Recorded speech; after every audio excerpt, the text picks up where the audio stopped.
میں ہم یہیں وادی اسلام میں آیت اللہ سید قاضی طباطبائی آپ کی مرکز کی زیارت کرنے جا رہے ہیں۔ آپ ساتھ ساتھ چلیں گے تو راستہ دیکھتے رہیں گے، میں بالکل ساتھ آپ کو آیت اللہ قاضی کے جو واقعات ہیں وہ وہاں پہنچنے تک بیان کرتا چلوں۔ آیت اللہ قاضی آیت اللہ بہجت کے استاد ہیں، اور پچھلے 100 سالوں میں بتایا جاتا ہے کہ ان سے بڑا کوئی عارف نہیں گزرا۔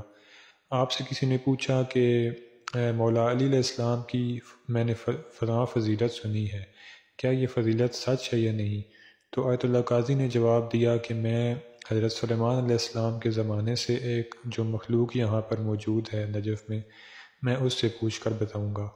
پھر اس کے بعد آپ نے اس مخلوق سے پوچھا اور کچھ عرصے بعد اس شخص کو بتایا کہ ہاں یہ جو فضائل تم نے بتائے ہیں یہ درست ہیں۔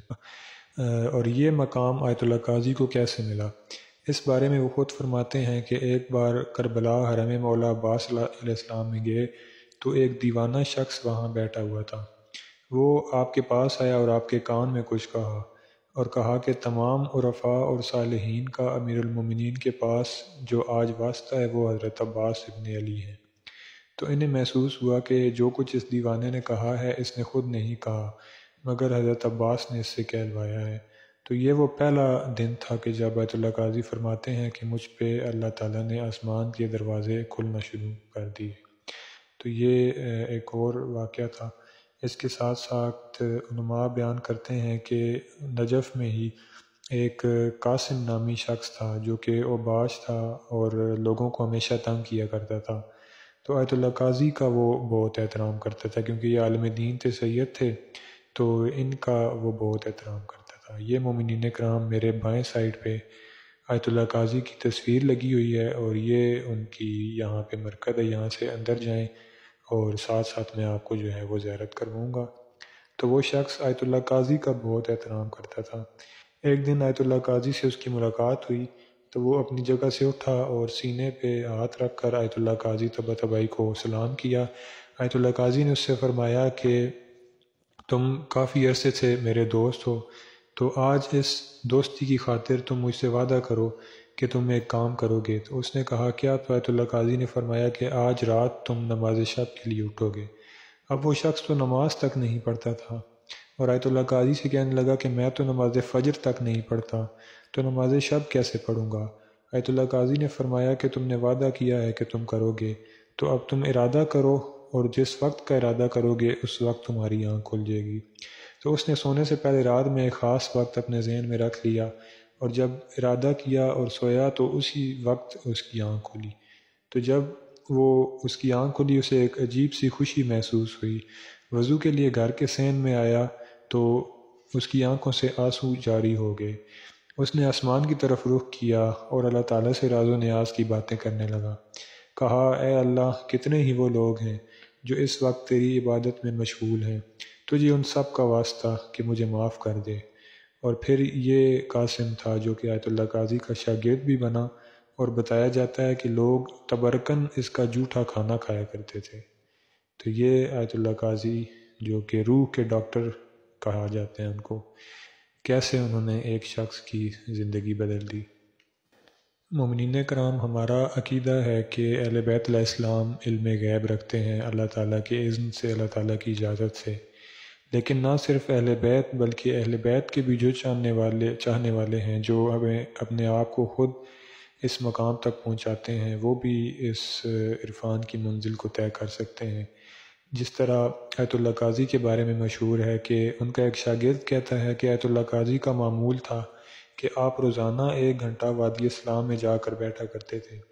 تو میں نے سوچا کہ یہ پتہ نہیں وہاں جا کر کیا کرتے ہیں، تو میں نے نیت کی کہ اگلے دن کیونکہ میں نے تہران جانا تھا تو اس سے پہلے میں مسجد سیلہ میں آیت اللہ قاضی سے جا کر ملوں گا اور ان سے پوچھوں گا کہ وہ وہاں پر کیا کرتے ہیں۔ مومنین کرام، یہ آیت اللہ قاضی طباطبائی رضوان اللہ تعالیٰ علیہ آپ کی قبر ہے، اور یہاں پہ ساتھ میں آپ ساتھ ساتھ زیارت کریں گے کہ ان کے خاندان کے تمام جو لوگ ہیں ان کی بھی یہاں پر قبریں، ان کے والد، والدہ، زوجہ، ان تمام کی قبریں بھی یہاں پر موجود ہیں۔ تو مومنین کرام، وہ شخص اب جو اس نے اگلے دن آیت اللہ قاضی کے پاس جانا تھا، تو جب وہ رات کو سونے لگا تو اس نے اس کی الماری جو تھی اس کے اندر قرآن پڑا ہوا تھا، لیکن وہ اس کی پائنتنی سائٹ پر تھی، تو لیکن تھا وہ اونچی جگہ پر، تو اس نے توجہ نہ دی اور سوچا کہ قرآن تو اونچی جگہ پر پڑا ہوا ہے، تو اس نے پرواہ نہ کی اور سو گیا۔ اگلے دن جب مسجد سیلہ میں آیت اللہ قاضی درس اخلاق دے رہے تھے، تو جب درس ختم ہوا تو اس نے انہیں سلام کیا۔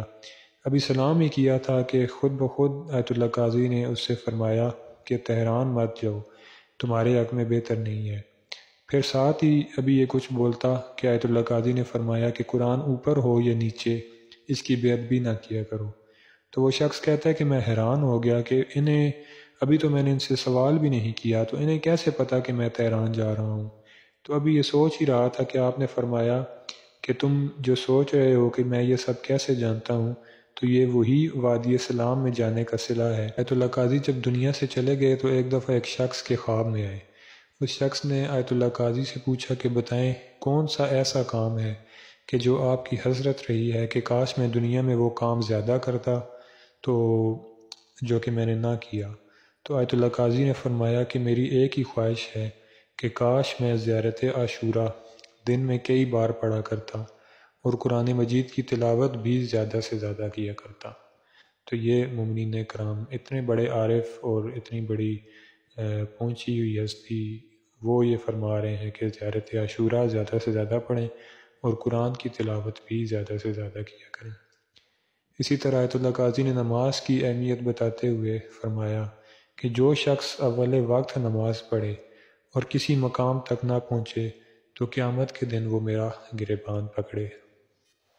مومنین کرام، یہ آیت اللہ قاضی طباطبائی رضوان اللہ تعالیٰ علیہ، جو سید علی القاضی کے نام سے بھی مشہور ہے اور آغا قاضی کے نام سے بھی جانے جاتے ہیں، یہ آپ کی مرکز ہے۔